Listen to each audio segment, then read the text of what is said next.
Bonjour à toutes et à tous, je suis Alexandre Kolov, je suis le fondateur de Transitech, le cabinet de transformation stratégique augmentée. Et aujourd'hui, je souhaite vous parler d'un livre que j'ai lu il y a quelques semaines, un livre qui a été coécrit par Laurent Alexandre et Olivier Babot. Et ce livre, c'est Ne faites plus d'études. À l'ère de l'intelligence artificielle, il faut apprendre autrement. Je crois que le sous-titre, ça doit être quelque chose comme ça.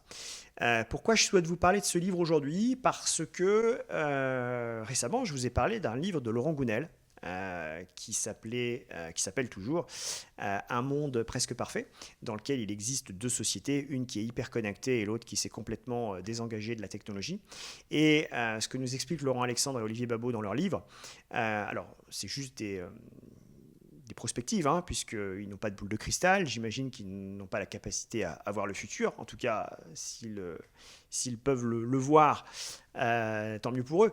Mais ce que je veux dire, c'est que dans ce livre, grosso modo, les auteurs nous expliquent que le titre est provoquant, ne faites plus d'études parce que vous allez devenir plus vite que vous ne le croyez obsolète. En d'autres termes, quand vous aurez terminé votre master, tout ce que vous aurez acquis en termes de compétences, en termes de connaissances pendant vos études, sera déjà dépassé parce que l'IA fera déjà mieux que vous, plus vite, pour moins cher. Donc, l'idée avec un titre aussi provoquant, évidemment, c'est pas de dire de plus faire d'études, mais c'est de faire ses choix et si vous décidez de faire des études longues, de savoir pourquoi vous les faites et dans quelles conditions vous les faites et comment le monde va probablement évoluer dans les prochaines années pour que vous ne soyez pas surpris de ce qui va se passer et de la valeur que vous aurez alors à ce moment-là sur le marché du travail. En fait, on est dans un monde où l'intelligence artificielle va remplacer de plus en plus l'humain. Ça a commencé sur des tâches extrêmement simples, automatisables, basiques, d'accord.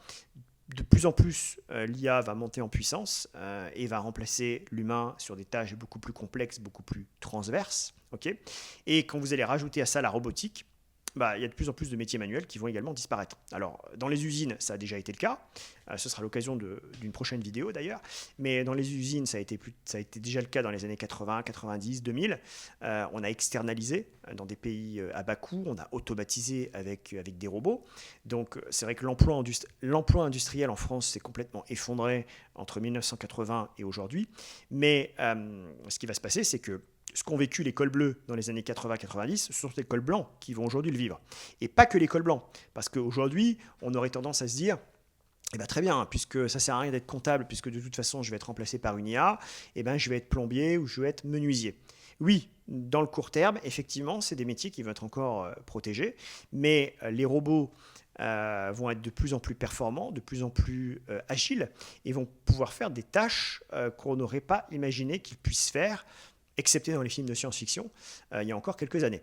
Donc je pense que l'ensemble des salariés, l'ensemble des travailleurs vont être impactés par l'intelligence artificielle et ça va être c'est le moment de se poser les bonnes questions sur quel va être notre positionnement sur le marché du travail demain quand une grosse partie des jobs actuels auront disparu, une grosse partie des jobs de demain n'ont pas encore été créés, mais surtout la marche qui va devoir être franchie avec cette nouvelle révolution technologique n'a rien à voir avec ce qu'on a dû vivre dans le passé. Parce que beaucoup disent, oui, mais on a toujours dit ça, à chaque nouvelle révolution technologique, on a dit, oui, il va y avoir plus d'emplois qui vont être détruits, du moins, plus d'emplois qui vont être créés que d'emplois qui vont être détruits, sauf que la marche était relativement faible.